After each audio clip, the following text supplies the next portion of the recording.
Cristo morreu por nós e fomos resgatados. Podemos nos achegar a Ele e no nome e pelo sangue de Jesus recebemos perdão, restauração e, portanto, um dia, como registrado no Apocalipse 22, versículo 14, bem-aventurados aqueles que lavam as suas vestes no sangue do Cordeiro, para que tenham direito à árvore da vida e possam entrar na cidade pelas portas.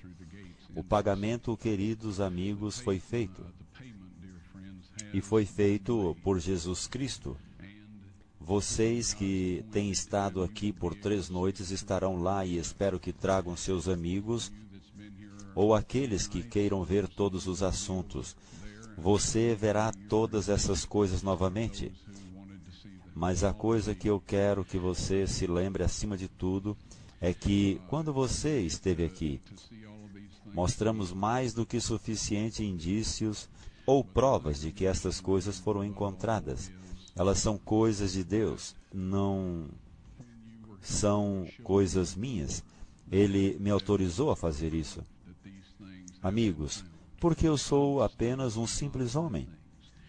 É bastante óbvio que eu não tenha descoberto isso sob minha própria inteligência, ou da minha própria inteligência eu consegui tudo isso. Não penso que haja alguém na Terra que seja capaz o suficiente para descobrir tudo isso. Mas Deus sabia onde estavam desde o primeiro dia, e Ele quer que todos vejam. E Deus tem escolhido uma hora, quando Ele mostrará ao mundo a sua prova de que seu Filho morreu por nós. E isto está registrado em 1 Timóteo, capítulo 2, versículos 5 e 6. Porque há um só Deus, e um só mediador entre Deus e os homens, Cristo Jesus, homem, o qual se deu a si mesmo em resgate por todos nós para servir de testemunho a seu tempo. Isso vai acontecer. Lembre-se. Lembre-se sempre disso.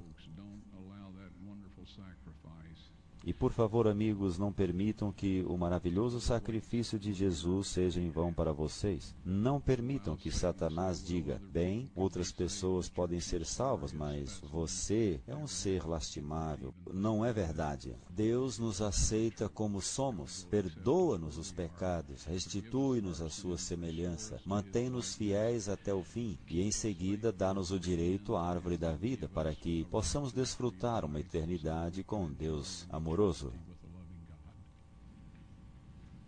E Ele diz em sua palavra, o que mais eu poderia ter feito na minha vinha? A resposta é, nada.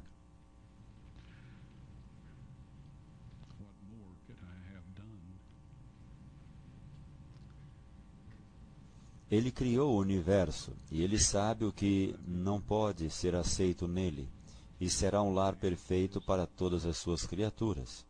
Não temos que fazer nada, só o que eu disse. Temos acesso direto ao trono de Deus, podemos estar sem vacilar diante do trono da graça, mas a medida do pecado é a mesma. Paulo, no Novo Testamento, diz, porque eu não conheceria a concupiscência se a lei não dissesse, não cobiçarás. Agora muita gente diz, e muita mesmo diz, que temos apenas um mandamento no Novo Testamento, porque Paulo não falou sobre os outros. Se na Bíblia foram postos 10 mandamentos, toda vez que o assunto vem à tona, temos dificuldade de tratar. Mas aqueles que estão interessados na verdade e na justiça estão perfeitamente conscientes de que Paulo simplesmente mencionou apenas um deles. Primeira pergunta. É sobre o sábado. Como eu posso saber que o sábado é realmente o sábado desse tempo e época? O mesmo sábado que Jesus observou em seus dias? White responde, essa é uma excelente pergunta. Depois de fazer uma pergunta, se você voltar para o seu assento, vai acelerar um pouco as coisas. Você será capaz de me ouvir. O que nós sabemos é que não tem havido mudanças no calendário, que não foram contabilizadas. E nenhuma mudança foi vista que envolvia a sequência dos dias da semana. 10 dias ou 15 dias. Foram retirados, mas nenhuma mudança na ordem ou sequência dos dias da semana. Então você pode ter a certeza absoluta de que o 7º dia da semana, no nosso tempo presente, é o mesmo ciclo que Cristo observou quando esteve aqui na Terra, e assim é a verdade. Muito obrigado. O Senhor, por favor.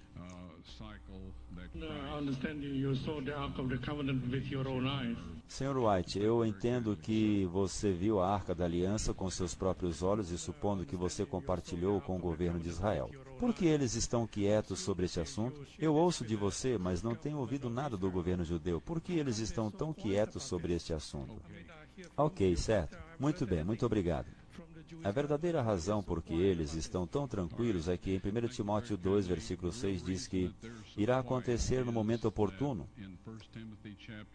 Tudo bem, não é a hora de Deus ainda. Agora o governo israelita me disse que eu posso contar a minha história da Arca da Aliança, porque há outras em que ela está na Etiópia, lá no Monte Nebo, há outras que dizem que sob o Monte do Templo. Portanto, a minha história é apenas mais uma história. O que eles me pediram foi para não fazer e mostrar provas fotográficas, até que descubram a maneira de tornar isso público sem causar um banho de sangue. Todos nós estamos familiarizados com a, digamos, explosiva situação política religiosa lá em Israel. Mas garanto que tão logo Deus esteja pronto para mostrar, o governo de Israel estará pronto para que possa ser mostrado. Muito obrigado, Senhor. Outra pergunta? No meu entendimento, você teve um encontro com um anjo em forma humana. Você pode nos falar sobre isso, por favor? Bom, que eu tive um encontro com um anjo, tive vários de fato. Estou consciente de que uns 16, por exemplo, até hoje. Eu lhe conto o mais breve encontro que tive. Um dia nós estávamos nas escavações da Arca da Aliança e um homem veio, assistiu por alguns minutos e perguntou se poderia ajudar. Eu disse, certamente. E então ele estava carregando baldes e me fazendo perguntas, como vocês todos aqui hoje estão. Eu estava fazendo o meu melhor para lhe responder, como eu estou agora também hoje fazendo. E ele então disse, eu gostaria que você viesse até nossa escola. E ele disse, estou tendo um curso de religião e gostaria que você pudesse falar conosco. E eu disse, olha, eu ficaria muito feliz. Você escolhe um dia ou a noite e me comunica, e eu então irei. Então ele disse, se você me permitir um minuto, vou correr e ligar para eles. Então ele ligou, disse quarta-feira à noite, e eu disse, tá ok. Então quarta-feira à noite eu parei o serviço um pouco mais cedo, tomei um banho, aluguei um carro e fui até lá. Ele tinha me dado instruções, disse, você pega a esquerda nessa rua à direita e depois a esquerda nesta rua e nós estamos em casa número tal e tal. Pois bem, fui para a rua onde deveria entrar à esquerda e tinha uma esquerda nela. Não pude encontrar uma direita. Não há qualquer sinal. Fui para frente, fui para trás procurando o sinal 5 ou 6 vezes e não consegui encontrá-lo. E eu disse, Senhor, se você quer que eu fale para essas pessoas, vai ter que me ajudar. Não consegui encontrar a rua. Fui de volta em direção à cidade e disse, eu vou dar meia volta e ir para frente e para trás mais uma vez. E caso não encontre, não posso fazer nada, a não ser voltar para o meu hotel. Então me virei e ali estava aquele pequeno e velho homem titubeante, caminhando ao longo da borda do meio-fio, tropeçando para a rua, tropeçando de volta por outro caminho. E ele não estava bêbado, ele era simplesmente um homem velho. Eu não o tinha visto, mas percebi que se não ajudasse a sair fora, ele seria morto. E então parei e disse, Senhor, posso levá-lo a algum lugar? Alguém vai atropelar você. Ele disse, sim, pode, muito obrigado, eu aceito. E eu disse, bem, para onde você quer ir? Ele disse, quero ir a uma loja no sopé da colina ali. E eu disse, só me diga onde entrar. E eu tinha então desistido da outra coisa. Eu vou levá-lo até lá. Eu não falei da desistência, eu apenas desisti. E então ele disse, vire aqui. Logo que entramos na rua, era uma rua sem placa sinalizadora e eu sou um pouco lento. Nós descemos o morro e ele disse, este é o lugar. Parei, ele saiu. Havia uma loja lá, mas estava fechada. Tinha ervas daninhas e arbustos crescendo e não tinha sido utilizado durante pelo menos uns 10 anos. Talvez mais. E eu disse, isto é onde você quer ir, senhor? E ele disse, sim, é. Eu disse, tá bem. Então ele saiu pela porta e aquele carro alugado não tinha ar-condicionado, então eu tinha 2 janelas abaixadas. Quando ele fechou a porta, voltou sua cabeça e disse, jovem homem, o que você está procurando está bem ali no topo da colina. Atravesse o portão e é a primeira casa à direita. Eu me virei para trás para dizer muito obrigado, mas já não havia mais ninguém lá. Ele já não estava lá. Tivemos uma reunião muito boa naquela noite.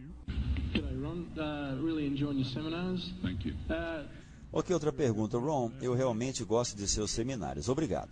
2 perguntas eu ia fazer, mas ambas foram respondidas. Tenho mais uma. Voltando à primeira noite sobre a Arca de Noé, como é que os dinossauros couberam nela? Agora eu conheci uma teoria, a teoria Gape, que ouvi sobre isto. Eu concordo. Bem, há uma teoria Gape modificada e eu sugiro que pesquise, porque a teoria Gape, conforme explicado, é imprecisa. Os dinossauros, certo? Tenho a sua pergunta, e ela é boa. Dinossauros, onde eles estavam na Arca de Noé? Agora, antes do dilúvio, meu amigo Plot, geólogo, explicou que antes do dilúvio, todos os minerais e todos os elementos provavelmente eram uniformemente misturados no solo. Havia uma tela de vapor ao redor do planeta e era uma perfeita proteção.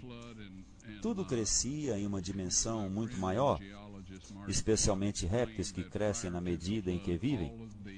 Eles se mantêm crescendo, eles tinham uma dieta muito perfeita e eles tinham também um lugar perfeito para morar. Os homens viviam aproximadamente 1000 anos. Os répteis que temos hoje, principalmente na Austrália, e você pode olhar para todos os lados, e então encontrará o Triceratops, vai encontrar a tudo, até o T-Rex. Os paleontólogos mentem. Eles pegam o esqueleto de um canguru gigante, põem seus pés fora, colocam os pés de um gigante emu e prende a cabeça de um crocodilo nele e em seguida chamam T-Rex. O resto deles você pode encontrar em, digamos, miniatura. O dilúvio resolveu todas essas coisas, alterou as disposições, e hoje só temos os vestígios desses elementos no nosso solo. E ninguém mais vive tanto tempo ou cresce tanto. A teoria Gape, Naum, capítulo 1, versículo 9, diz que é o que projetais, vós contra o Senhor, ele destruirá de vez. Não se levantará por 2 vezes a angústia. Isso significa que não tinha acontecido antes e não vai acontecer de novo. Portanto, não houve tempo antes de Adão, quando havia um bando de gigantes. Gênesis capítulo 6 diz que havia gigantes nesta terra. My question is, you just sort of touched on it, and it's regarding apparently the Queen of Sheba went to Solomon. Outra pergunta. Aparentemente, a rainha de Sabá visitou Salomão, e Salomão construiu uma réplica da arca, e ela agora está na Etiópia. Aquelas tapeçarias são capazes de provar. Isso é verdade? Ok, obrigado. Gostaria de dizer, senhor, que apreciei todas as suas perguntas. Elas foram boas e eu estou especialmente satisfeito por saber responder um pouco todas elas. Essa agora é muito boa, eu vou respondê-la muito brevemente. A história é que esse filho da rainha de Sabá, Melnique, se você ler, depende do livro que você leu. Há 2 histórias, basicamente. Seu pai Salomão fez uma cópia da Arca da Aliança para que pudessem adorar a Deus em Sheba, como eles adoravam em Jerusalém. No entanto, Deus diz que habitaria em Jerusalém. E lembrem-se da oração de Daniel. Ele orou voltado para Jerusalém. E então não tinha qualquer acordo feito para Sheba. No entanto, vamos deixar isso para lá. Salomão viveu no 9º século para o 10º século antes de Cristo. A rainha de Sabá, se eles tivessem tido um filho, ele teria vivido por esta época. Agora, se você for à sua Bíblia, no capítulo 10 do livro de Ezequiel, vai encontrar ali, e não vou dar os versos, simplesmente porque eu não me lembro agora. Mas aí, nesse capítulo, Ezequiel disse: então se levantou a glória do Senhor de sobre o querubim. E um pouco depois diz: a glória do Senhor passou para a entrada da casa. E então, mais adiante, alguns versos diz: e então saiu a glória do Senhor de sobre a entrada da casa e alçou desde o meio da cidade e se pôs ao oriente. O Espírito de Deus e a glória Shekinah são a mesma coisa, nomes diferentes. A mesma coisa. Agora, a pergunta que quero colocar e acho que você vai ter a resposta certa é: pode a rainha de Sabá, Salomão, o filho ou alguém pegar a glória do Shekinah, da verdadeira arca, e pôr sobre a cópia e ficar lá por 450 anos quando Ezequiel a viu sair? Não. Obrigado. Muito obrigado, Senhor. Uma bem breve pergunta é: quando as pessoas se aproximaram do local, é verdade que alguns caíram desmaiados e mortos? Bem, eu desmaiei quando percebi que estava sentado bem na frente da Arca da Aliança e o sangue de Cristo havia derramado sobre ela. Mas desde então os israelenses decidiram que querem movê-la a partir deste local. Ali é território ocupado e as Nações Unidas e todo mundo está tentando forçá-los a dar tudo de volta para Yasser Arafat. Se você me perguntar, é mais do que insanidade temporária? De todas as pessoas no planeta que não merecem ter o controle de Jerusalém, eles, em especial, você sabe, não estou preocupado com a Arca da Aliança. Aqueles 4 anjos podem cuidar muito bem de Arafat, quem mais ele puder alinhar, mas eu não quero ver isto dado de volta para essas pessoas. Deus abençoe o coração deles, eu os amo e oro por eles, mas a religião que aprenderam desde a infância não é propícia para uma boa movimentação de coisas preciosas. Eles rasgaram os pergaminhos do Mar Morto em pedaços e cada um tomou um pedaço. Aqui, tio Charlie, este é seu. Aqui, Ahmed, este é seu. E você sabe, são necessários anos para reavê-los juntos. Agora, qual era a sua pergunta? Ok. Estou de volta à linha de pensamento. Enfim, os israelitas selecionaram 6 pessoas, 6 homens, ou podem ter selecionado 8, porque nos tempos bíblicos, geralmente 8 pessoas transportavam a Arca da Aliança. Eu fui adiante, como é meu hábito, perguntei-lhe se não havia nada que pudesse fazer por eles, porque eu tenho alguns aparelhos eletrônicos e posso ajudá-los a encontrar coisas, ajudá-los a descobrir se há alguma coisa em uma caverna antes de abri-la sob um edifício. Então, dessa vez eu perguntei: existe alguma coisa que posso fazer para ajudá-lo? Eles disseram: sim, provavelmente. Eu os encontrarei à noite na entrada do túnel da Arca da Aliança.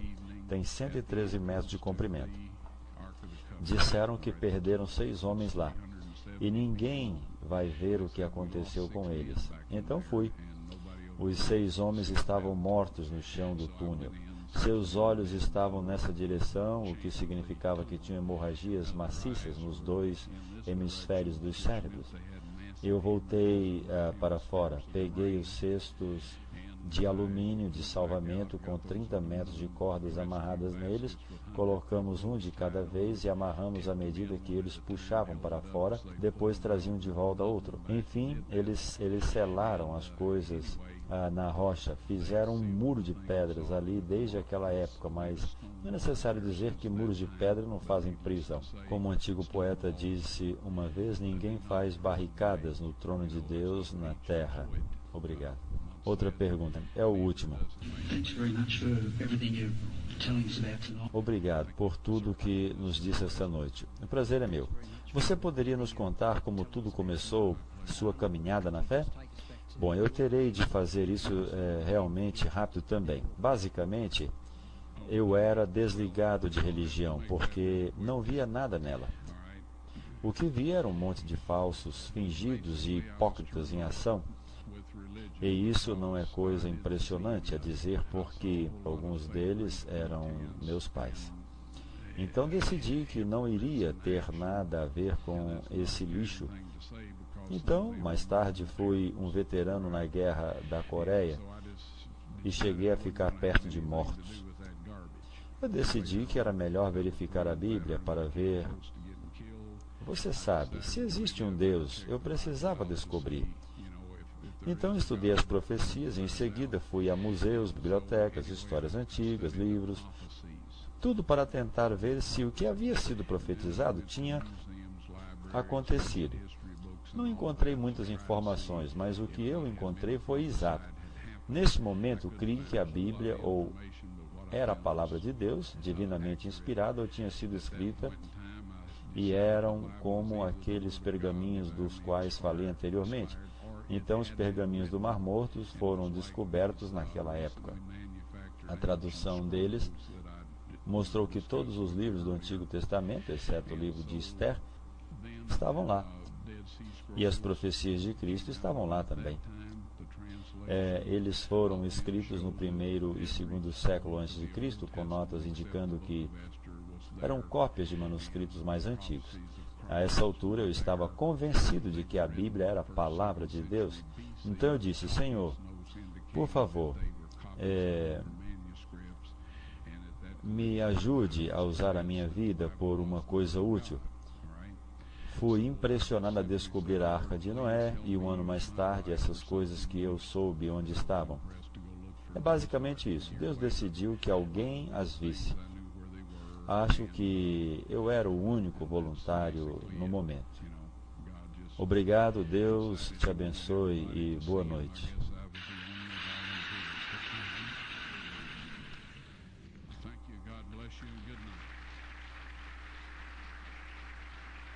Alguns de nós temos recebido esta carta que teve ampla distribuição na Austrália. E acho que você já viu. E apenas para recordar alguns, gostariam de ouvir. Ela é de uma autoridade israelense em antiguidades. Vou começar do início. Caro, isso e aquilo, obrigado pela sua carta por fax datada de 16 de novembro de 1998. Perguntando sobre Ron White, nós não podemos confirmar suas descobertas e não temos informações sobre elas. Ron White nunca recebeu uma licença da autoridade em antiguidades para escavar em Israel. Se ele diz que tem escavado em Israel, ele cometeu um ato ilegal, uma vez que cada escavação deve ser licenciada pela autoridade ou pelo nosso departamento israelense de antiguidade. Os legítimos achados de arqueologia são publicados em revistas profissionais ou por universidades e por outras instituições científicas reconhecidas. Atenciosamente, os Latgoas, porta-voz do Departamento de Educação para a Informação. Pois bem, há duas coisas acontecendo aqui. Os israelitas não querem que essa descoberta seja confirmada, até que possa ser feito de uma maneira que não irá provocar um banho de sangue. O que me foi dito pelos homens com que eu trabalhei, e se você tem uma memória fotográfica, vai lembrar seus nomes: Amos Kloner, Joseph Gatt, Dan Bahat, General Dorian.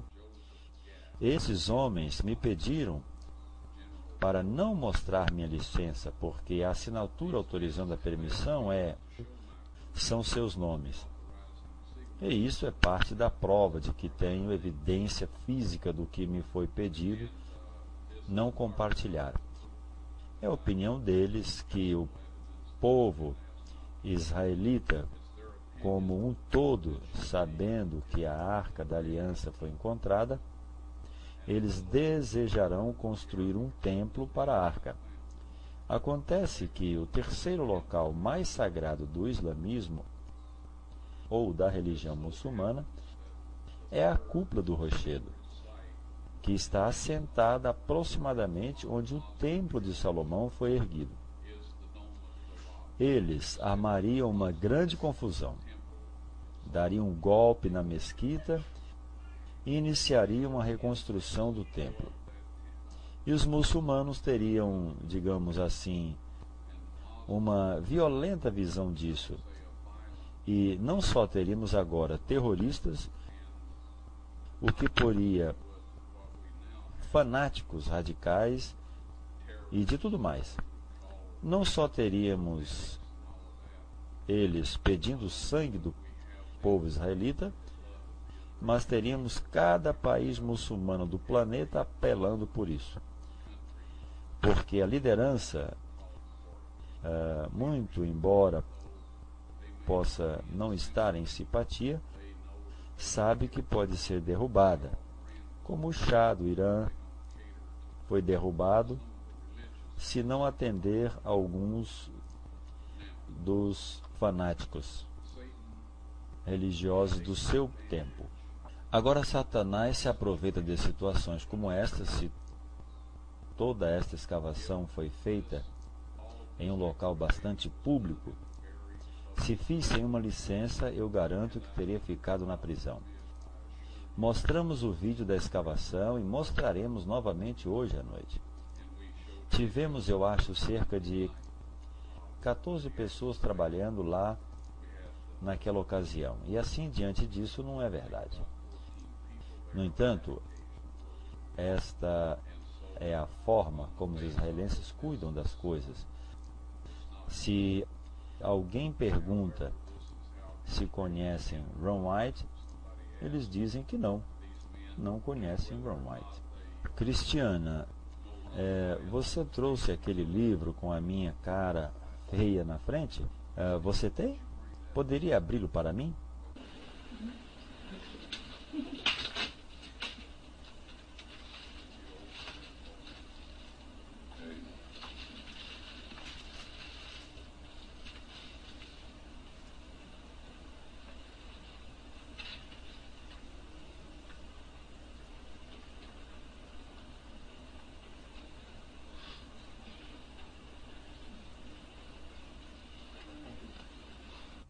Ok, aqui está. E se Cristiana for amável, que deixe isso ficar aqui, onde vocês podem dar uma olhada um pouquinho.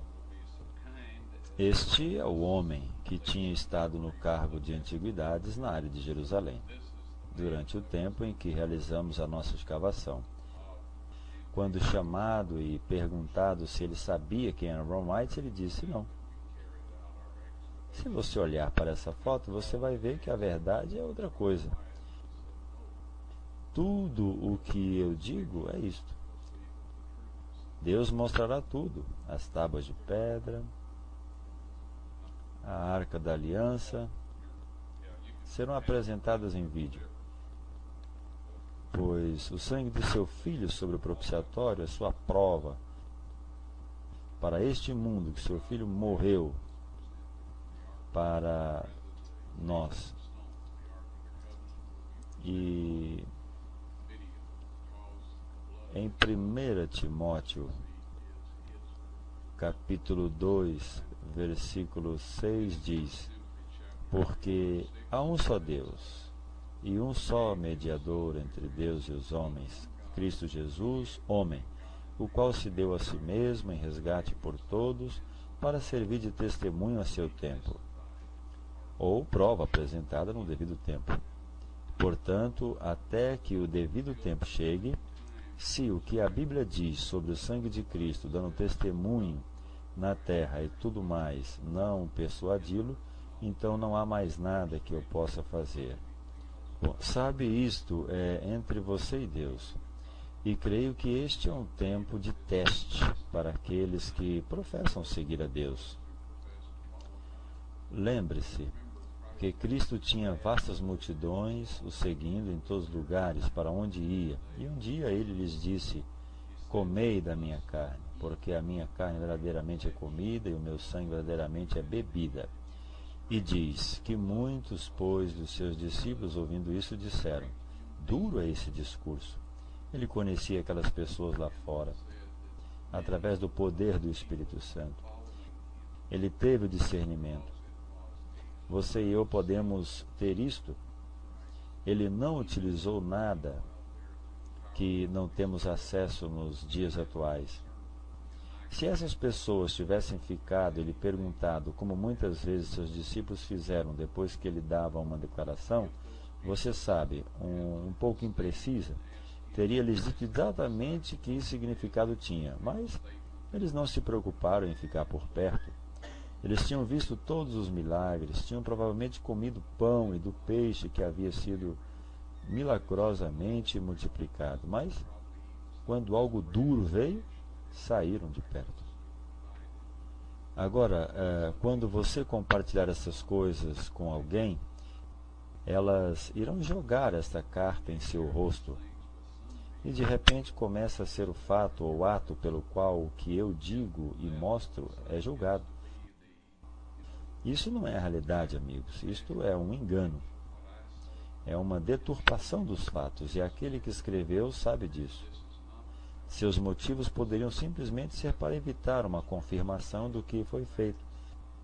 Mas a motivação dos que mostram isso é tentar destruir a coisa mais preciosa que Deus fez por nós. E, tragicamente, eles terão o seu dia no tribunal. E peço-lhes que ore por essas pessoas. Cristo morreu por eles. Deus os ama. Só ore que Deus vai intervir de alguma forma em suas vidas, para que eles não lutem contra o Deus que tem feito muito, muito, muito por eles.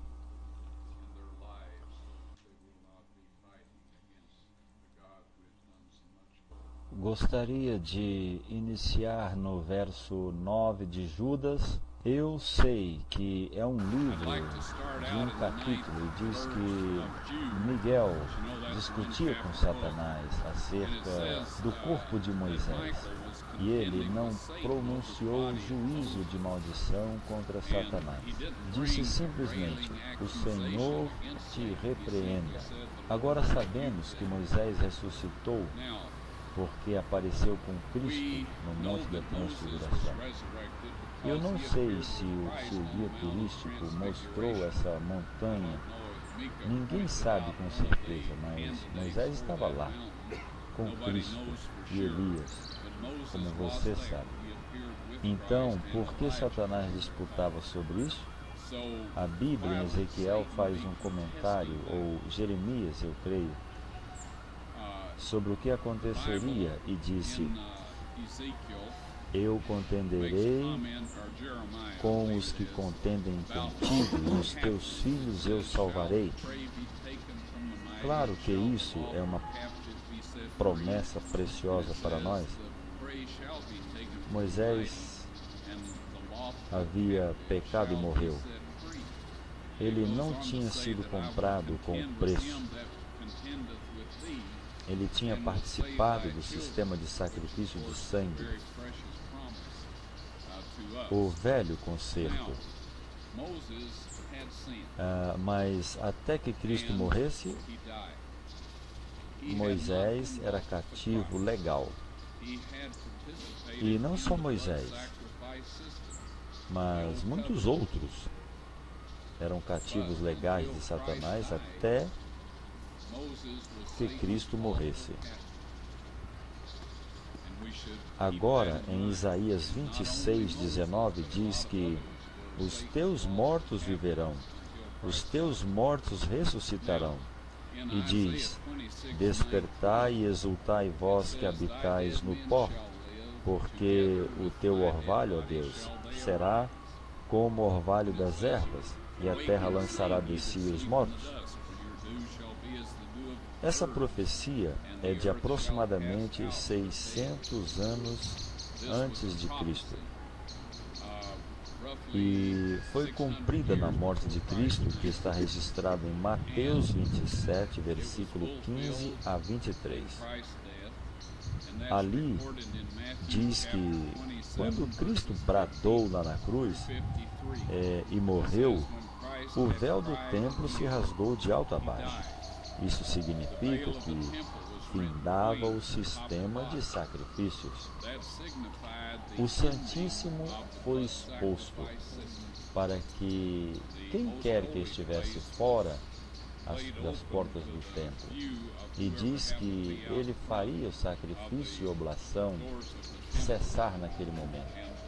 Agora, então, diz que a terra tremeu, e as pedras foram fendidas, e as sepulturas foram abertas, e muitos dos santos que estavam descansando ressuscitaram. E quando ele ressuscitou, eles ressurgiram e entraram na cidade santa e foram vistos por muitos. Bem, é claro que esta aqui é a cidade santa, que por aquela época foi destruída. Todos vocês passaram pelo portão de Damasco quando vieram? Você não passou. Ok. De qualquer maneira, aqui é o portão original do período romano. Foi escavado e você pode ver isso. Agora eles têm livros com fotografias de todas as coisas. Você não teve chance de ver, não é? Mas, de qualquer maneira, essas pessoas entraram por aquele portão na cidade ao encontro de parentes chocados. Eu estou seguro disso. Agora, o que aconteceu entre o tempo que Miguel ressuscitou Moisés e o tempo que Moisés, muitos dos santos que estavam adormecidos, ressuscitaram? Por centenas de anos foi aspergido sangue de animais no propiciatório do trono terrestre de Deus. Se nós lermos em Êxodo e Levíticos, Moisés foi instruído a fazer uma réplica terrestre da sala do trono de Deus. Lembre-se, Deus disse: faça tudo conforme o modelo que lhe foi mostrado no monte. Assim Deus tem um trono no céu e tem um trono terrestre aqui. Naquele trono terrestre, na presença da glória do Shekinah, foi borrifado o sangue desses animais que representavam Cristo em nosso lugar. Agora, 600 anos antes de Cristo ser crucificado, o exército babilônico desceu do norte para destruir Jerusalém. E alguns homens religiosos foram inspirados por Deus para levar aquela arca do concerto e outras mobílias do templo e escondê-las em um lugar, numa caverna, nesta face de precipício, por onde você há pouco caminhou. Aquela que tem uma caveira, a face de um crânio nela, ele escondeu tudo debaixo dela, 600 anos antes. Depois os romanos escolheram um ponto diretamente sobre onde a Arca da Aliança e eles esculpiram os buracos da cruz numa base deste rochedo, não em cima na colina, onde a maioria de nós foi ensinada ou foi instruída. Mas eu gostaria de mostrar que aqui é ainda o Monte Moriá, que esta rocha que está aqui é ainda o mesmo Monte Moriá. De qualquer modo, havia 6 metros de pedra calcária sólida, dolomítica, é muito dura. Essa é a razão porque aquela face ainda está lá fora, intacta. A ponta do nariz tem um grau de dureza de 8 e, por isso, não erodiu. E está lá durante 2000 anos. Não há razão para não acreditar. De qualquer maneira, quando a terra tremeu e as pedras fenderam, Deus dividiu aquela escarpa, e haverá um tempo em que isto poderá ser mostrado para vocês. A fenda saiu diretamente do lado esquerdo do buraco feito para a cruz e desceu para a câmara, onde a arca do concerto foi posta. Agora, o baço humano está atrás da quinta costela no lado esquerdo. E se você olhar a quinta costela na Bíblia, você verá que é onde as pessoas golpeavam alguém para matar. Quando José de Arimateia foi a Pilatos e pediu o corpo de Jesus, os soldados estavam surpresos de que ele já estava morto. Pilatos disse aos soldados romanos que se certificassem que Jesus estava já morto, e então dessem para aquele homem. Bem, o soldado romano feriu Jesus, com uma ferida de morte. Ele enfiou a lança no baço. Agora, numa pessoa viva e saudável, o baço armazena entre 1 litro a 1,5 litros de sangue. É um reservatório, é uma provisão de emergência. Quando você está amedrontado ou bravo, ele se contrai. É um músculo liso e libera sangue extra em sua circulação que lhe dá mais energia, lhe ajuda a pensar mais rapidamente, tudo isso. Mas quando uma pessoa morre, o baço fica flácido e armazena um pouco mais de sangue. Sangue é uma mistura, não é uma solução. Uma solução pode permanecer em uma prateleira durante anos e ficará o mesmo. Quando você tem uma mistura e para de mexer, no caso do sangue, quando o coração deixa de bombear, inicia-se a separação, as plaquetas flutuam na superfície, o soro fica no fundo. E então, muito depressa, depois que se separam, eles se coagulam. E você tem um coágulo volumoso. Tudo teve que acontecer muito rápido. Se não tivesse sido assim, nenhum sangue fluiria. Teria havido só o soro e Deus proveu tudo. E quando o soldado romano enfiou a lança dele no lado de Cristo e puxou, o sangue e a água esguicharam fora. 2 a 3 unidades de sangue, algo como 1 litro a 1,5 litros que desceu por aquela fenda até o propiciatório. Naquele mesmo momento, todas as pessoas que haviam morrido durante o Antigo Testamento e o antigo sistema de sacrifício foram compradas com o sangue, e você e eu fomos comprados com o mesmo sangue, o mesmo preço. Agora, há outros que têm outras opiniões. Deus abençoe os corações deles. Nós todos sabemos o que temos sido ensinados, e é difícil abandonar seus ensinamentos pelos quais você tem sido instruído. Você respeita e ama, mas, de qualquer maneira, era o sangue de Cristo, naquele propiciatório, que cumpriu o concerto. A sombra encontrou o verdadeiro, o tipo, o antítipo em tudo que exemplificava. E para mostrar que Deus havia aceitado, todas aquelas pessoas saíram da sepultura. Agora, todos de vocês que receberam nossa carta provavelmente leram acerca da cova de Macpela, que está aproximadamente a 32 quilômetros ao sul daqui. Nós achamos essa caverna que tinha 3 criptas grandes para um homem e uma esposa, e tinha cerâmica nela, datando do tempo de Abraão. Não achamos nenhum dente, nenhum cabelo, nenhum osso, nenhuma indicação de que um corpo estivesse lá ou algum resíduo. Nós achamos algumas partes fossilizadas de especiarias que usaram. Parece que Abraão, Isaac, Jacó e suas esposas estavam entre esses. Pense no choque que das pessoas aqui nessa cidade. O que me surpreende é que não há registros fora da Bíblia que isso aconteceu. As regras da cidade certamente foram para serem cumpridas, para manterem tudo quieto. Agora, como nós sabemos, ou porque suspeitamos que era a verdadeira caverna de Macpela,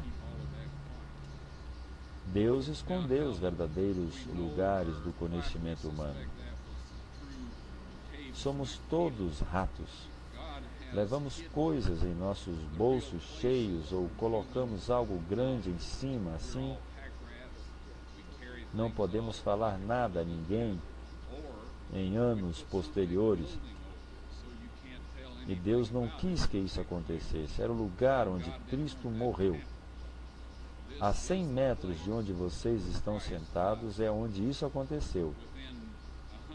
E este sepulcro está aqui mesmo, o mesmo de onde ele ressuscitou. Aqui é a porta do céu. Meus amigos, quando Jacó teve o sonho, um pouco ao norte daqui, e a sua visão, ele disse que viu o anjo descendo e subindo. Ele disse que isto não é nenhum outro lugar senão a porta do céu, e eu asseguro que é.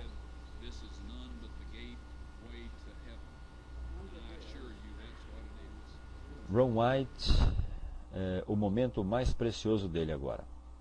Ele começa dizendo: provavelmente de todos os momentos do meu trabalho, este é o mais precioso. Eu estava na Carolina do Norte, era final da tarde e as pessoas tinham visto um pouco o vídeo e eles estavam fazendo perguntas. E alguém perguntou: você acampa quando você está trabalhando nesses projetos? E eu disse que não. Eu acampava no exército. Eu joguei fora todo o material de acampamento que tinha e não tenho nenhuma intenção de acampar de novo.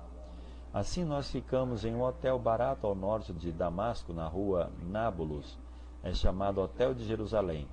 E então alguém posteriormente perguntou: quando você vai voltar? E eu disse: em meados de setembro. Arrumamos todas as coisas, os ajudantes que eu conhecia, em quem podia confiar, e fomos. Quando caminhamos até o hotel de Jerusalém, nos degraus de frente estava de pé um doutor que tinha estado na audiência em Hendersonville, Carolina do Norte, não convidado, não desejado. E eu percebi que tinha gastado todo o dinheiro para trabalhar lá e não poderia, porque eu não confiava naquele homem. Ele deveria ter pelo menos perguntado antes de aparecer. Eu sou muito cuidadoso para ter certeza que Deus está comigo no que faço. Essas coisas são muito importantes, amigos, para que alguém as faça em sua própria inteligência ou conhecimento. O que nós agora, então, eu sou muito sensível para ter certeza. Aquele Deus está comigo em tudo que eu faço. Assim eu cheguei à conclusão que Deus não poderia me usar mais. Alguns de meus erros, ou o que quer que seja, foi demais, e eu não tinha mais o seu favor. E que Ele não estava mais me dirigindo, ou aquela pessoa não estaria ali naquele jeito. Assim, eu disse a Deus em oração que sentia muito. Eu sabia que não era merecedor de tais coisas. Eu agradeci que tivesse me permitido fazer tudo aquilo, e se eu pudesse ser uma ajuda à próxima pessoa, eu ficaria muito feliz. Bem, eu nunca estive mais deprimido em toda a minha vida, e eu estive deprimido em algumas situações. Eu vi a arca do concerto, o propiciatório e tudo mais, e então eu não era mais útil a Deus, eu não podia mais continuar. Nós decidimos limpar tudo do jardim da tumba, uma grande quantidade de lixo, materiais que se acumularam durante anos. Se vocês quiserem ver onde foi o sepultamento de Cristo, visitem a tumba do jardim. Foi lá. E o local da crucifixão é aproximadamente 25 metros da tumba do jardim. Eu não falarei mais sobre isso porque podemos mostrar em vídeo.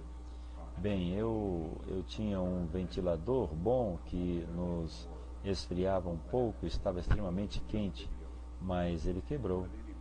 E assim, problema sobre problema.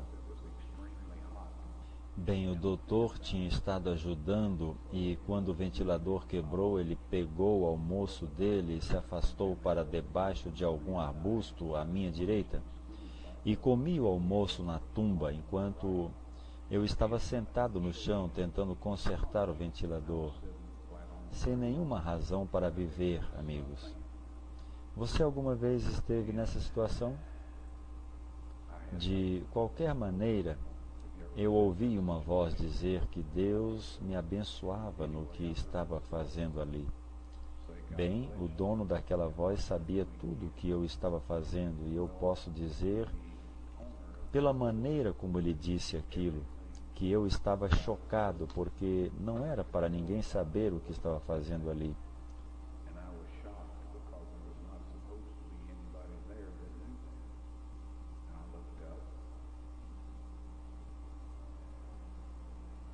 E eu olhei e lá estava Jesus, de pé.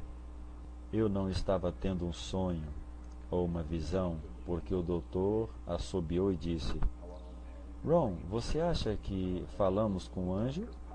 Ele era alto, cabelos pretos, barba preta, olhos marrons escuros, cútis um pouco clara para os cabelos escuros e olhos escuros, e a expressão mais amável que eu já vi em minha vida.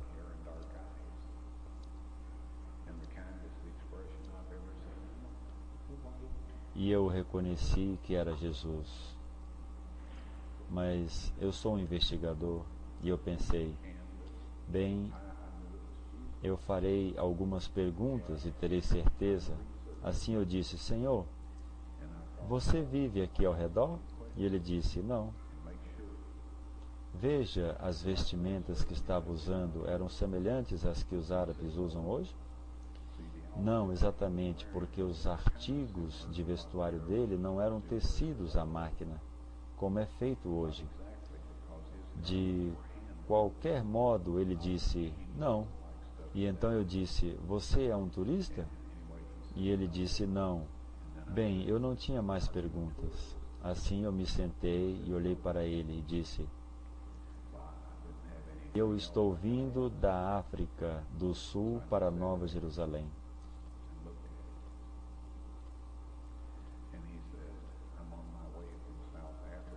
Lembrem-se do sonho de Jacó. Ele estava um pouco ao norte de Jerusalém e viu uma escada e anjos descendo e subindo, e ele disse: aqui é nada menos que a porta do céu. Assim, Cristo estava em sua jornada da África do Sul para a Nova Jerusalém. O profeta diz que é a porta dos céus. Agora então eu me sentei e não soube o que dizer. Eu estava boquiaberto. Não sei se estava respirando. Ele olhou novamente para mim com aquela expressão amável e disse: Deus o abençoe nesse trabalho.